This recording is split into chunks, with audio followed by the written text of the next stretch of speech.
Tandis qu'il les bénissait, il se sépara d'eux et fut emporté au ciel. Curieusement, cette séparation ne laisse pas les disciples dans la tristesse, bien au contraire. Ils retournèrent à Jérusalem remplis de joie, et ils étaient sans cesse dans le temple à bénir Dieu. Et d'où leur venait cette joie? Eh bien, de la promesse de la venue de l'Esprit Saint. Cet Esprit qu'ils ont déjà reçu et qui est à l'œuvre dans leur cœur. Rappelons-nous, à la résurrection, Jésus souffle sur eux en leur disant « Recevez l'Esprit Saint ».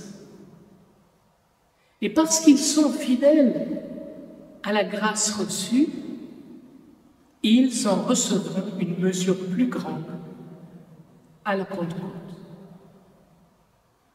À celui qui a, on donnera encore, et il sera dans l'abondance, avait dit Jésus. Dieu donne à celui qui a le cœur ouvert par la vertu d'humilité et parce qu'il cherche sincèrement la vérité. Les apôtres sont dans la joie en raison de la promesse que leur a faite qu'ils seront revêtus d'une puissance venue d'en haut. Voilà le motif de leur joie, la foi en ce qu'ils ont reçu et l'espérance en les promesses que le Seigneur leur a faites. Depuis la résurrection du Christ, c'est toujours cela qui anime l'Église. Les chrétiens vivants savent que le Christ s'est offert une fois pour toutes par sa mort et sa résurrection pour enlever les péchés de l'humanité.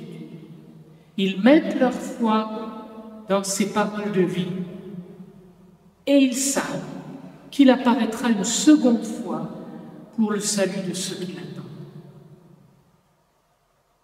On attend le Seigneur qui vient en veillant dans la foi avec Marie, l'épouse de l'Esprit, celle qui rend l'action de l'Esprit irrésistible.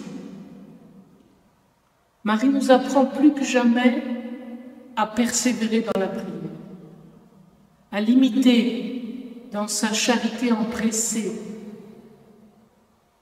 et elle nous assure qu'à la fin, son cœur immaculé triomphera et qu'un temps de paix sera donné au monde, comme elle nous l'a promis à Fatima. Ce règne de paix, nous le désirons tous et nous pouvons en hâter l'avènement par notre foi, notre espérance et notre charité qui grandissent à l'école de Marie. Est-ce maintenant que tu rétabliras la royauté en Israël, demandent les apôtres, sachant que c'est à travers ce règne du roi Messie que la paix s'établira sur toute la terre. C'est l'espérance du peuple juif. Jésus leur répond, « Il ne vous appartient pas de connaître les temps et les moments que le Père a fixés de sa propre autorité. » Cela veut bien dire que ce règne de paix viendra, mais à l'heure fixée que le Père connaît. En attendant, vous allez recevoir l'Esprit Saint qui fera de vous mes témoins. Puissions-nous être remplis de cette espérance et attirer sur nous le don de Dieu à la mesure de notre désir. Je terminerai par cette anecdote connue du pape Jean XXIII après son élection. Un ami lui dit « Comme ta charge doit être lourde ». Et Jean 23 de lui répondre, c'est vrai. Le soir, quand je me couche, je pense, Angelo, tu es pas. Et j'ai du mal à m'endormir. Mais après quelques minutes, je me dis, Angelo, tu es belle.